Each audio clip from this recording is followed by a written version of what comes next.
say and spell your first and last name for us, and let us know your title or how you Sure. professionally are recognized. Or... Yeah. My name is Aaron Scharenberg, and I am a licensed clinical professional counselor. I'm also the executive director at Central Christian Counseling Center. Okay. So, Very good. been in the field for about 17 years as a Okay. therapist. And you can just honestly just look at me. Forget the cameras Sure. even there from here Okay. forward. Talking about scrupulosity today, and we talked about the conundrum almost that is a scrupulous person. And can you just kind of speak to that a little bit, in that you're talking about people so devout in their faith, but they take it to a level that's unhealthy? Right, exactly. And a lot of times it goes undetected. People come in thinking, I'm just being a good Christian. And so they come in presenting things like they're afraid of losing their salvation. And so they pray repeatedly prayers throughout the day. Every time they sin, I have to stop and say a prayer immediately at that moment. And it becomes so extreme that it becomes, it interrupts with their daily functioning, maybe at work, in their relationships. And so they're constantly distracted. It's like this voice in their head that just goes around and around. And it's very much like we talked about, a scratchy record, that there's a scratch and it gets stuck. And a lot of the brain research actually shows us that now. We know so much about it that it's actually a brain disorder. And so knowing the physiological piece, that your brain's getting stuck, one of the first steps in dealing with this issue is helping the individual identify that their brain's getting stuck and this is a disorder. So I had one client not long ago. He came in and he was very devout in his faith. And I started to pick up on some things that I'm thinking, this smells like OCD to me, repeated prayers. But one of the interesting things I started to look for is a lot of times OCD runs in families. And so when you do a good assessment, you kind of look back and you go, there's some genetic links here. This smells like OCD versus just someone who's devout and has a lot of conviction. Sure. So once you can kind of start to see that, and a lot of times it manifests in different ways. OCD doesn't just usually attach to one specific issue. If you start to look deep enough, you start to see, it comes out over here, or it comes out over here. And so you can start to see those patterns. But for this individual, he was really wrestling with these repeated prayers and thoughts of cursing God. And so I actually prescribed the opposite, because the thing with the OCD is the more that you feed it, the more it grows, the bigger it becomes, and it becomes the obsessive trap. You have an obsession, so you do a compulsion to relieve the anxiety of it. The problem is that the compulsion, or in this case the prayer, was relieving the anxiety, but only temporarily, because the obsession would come back again. And so there would be this increase in this OCD type of behavior. So what I prescribed to the client was, I don't want you to pray. Well, that seemed very opposite from his devout faith, because usually we're directing people to pray. In this particular instance, once he started to understand that I wasn't telling him not to be a Christian, what I was telling him is, don't feed the OCD.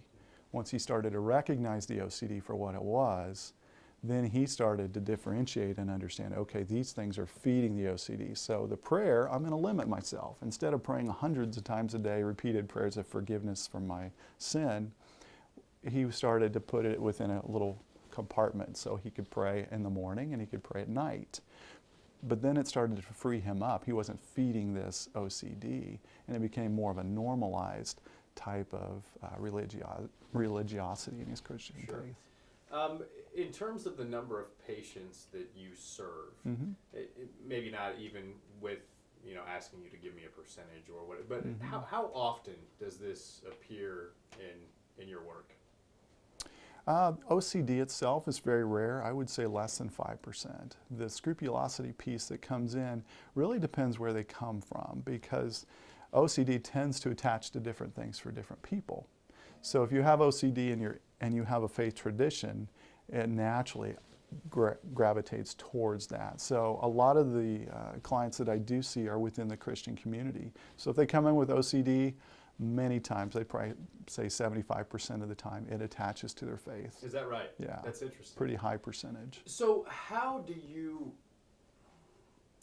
convince them, even going back to the gentleman you talked about earlier, that not doing these rituals that have become such a part of their life is not compromising their belief system? I assume that has Right. to be one of the biggest challenges for you. Well, it is, and I think it's not about me necessarily convincing them, but me being reflective of where they're at. That wow, this seems extreme, and because their anxiety or OCD is an anxiety disorder, and so it's creating a level of anxiety and dysfunction and unhealth in their relationship. And so we can start to look at that and go, is that what God intends for you?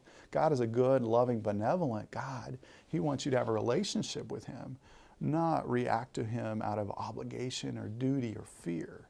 And so much of it is fear-based and fear-driven. So that's kind of an indicator that maybe my spiritual life isn't healthy in the way that it is. And once they can start to see that, then we can help them start to move and start to face some of these things. And like we said, not feed that OCD. This may be a silly question. Do you treat exclusively members of the Central Christian Congregation or Christian faith?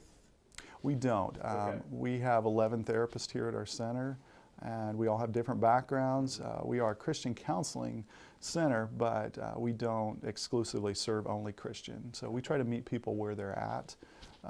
And so we see people of various faiths or even no faith.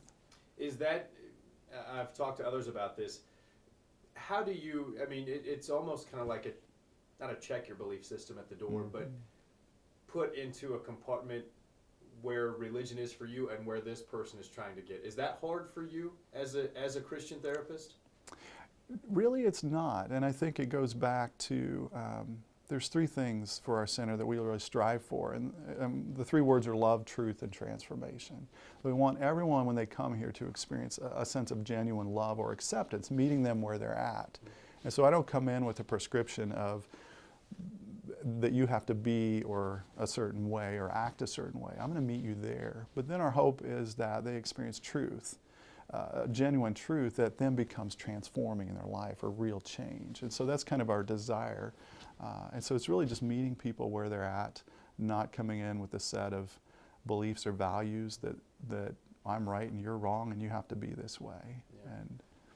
And if someone is watching our story who's dealing with some of these symptoms, what would you hope their takeaway would be from that?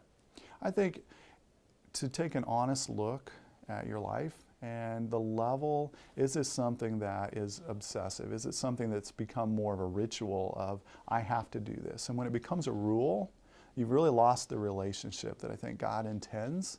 I think He's a relational God that wants to connect with you. So if you're reacting Him out of a set, I have to do this, or I got to go through these rituals, I got to go through this routine, and you've lost that connection with Him, that might be a red flag that I need to take a closer look at this.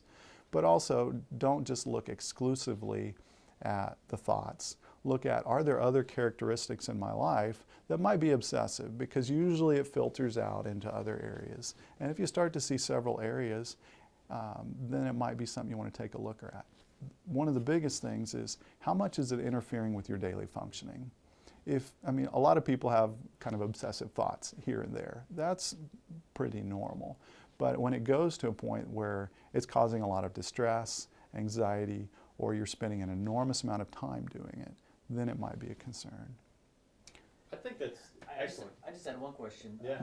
We talked earlier before we started that this story stemmed from the Catholic faith, and that ritual of confession Right. stems from, they commit a sin, now they have to go confess it. In what the people that you're seeing, since they're not Catholic, are they have that OCD or that scrupulosity where you can find that in almost any facet of someone's religious life, whether they be Christian or Catholic or Jewish or Muslim? Can you see that manifest itself? Well, it's a great question because we do want to build routines and habits in our life, whether it be our spiritual life, our work life, our relational life. We want to be intentional about things. And so creating a structure helps us be intentional. It's when those structures are taken to extremes, and so instead of it being maybe something that we do on a regular basis, it becomes an all-consuming. So there's a fine line of helping determine, is it becoming consuming? Now I want to say this as well, because this is important, because there is a matter of conviction. Some people are very passionate about their faith and their strong conviction, and that can be consuming. That doesn't mean that's OCD.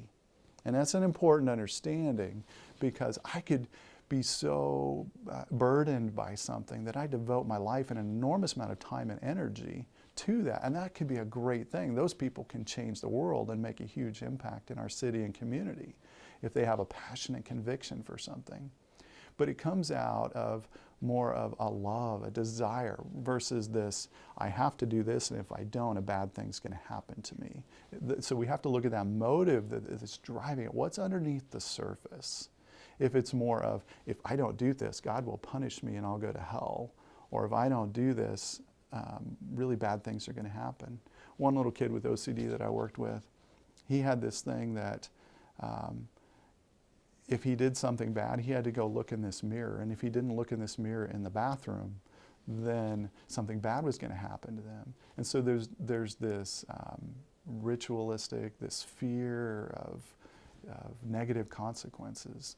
And that's scary because sometimes you can attribute that to God. There are consequences when you step out of His will, but it's an extreme sense of consequence that goes way beyond the norm. I don't know. Does that help with your question? Yeah, no, I think that. Right. Yeah, I mean, but I mean, in the Catholic faith, they have confession. Is it more the Christian belief that you just keep praying, or do you have that type of one-on-one interaction with someone to have this sort of forgiveness, or is it quiet meditation? You forgive yourself, and then it just happens all over again. Right. Yeah, within the Christian faith, we don't need that priest, that go-between. Mm-hmm. We have a direct line through Jesus to God. And so that's a very personal and private thing of prayer and confession. And so it is encouraged, if you're out of alignment with His will, to go confess that, repent, and make that right, and then change directions. And so there's definitely that component that's important. Again, it goes to the level of, is this something that is over the top, excessive, not what I'm talking about conviction and passion, but more driven out of fear, driven out of obligation. Yeah,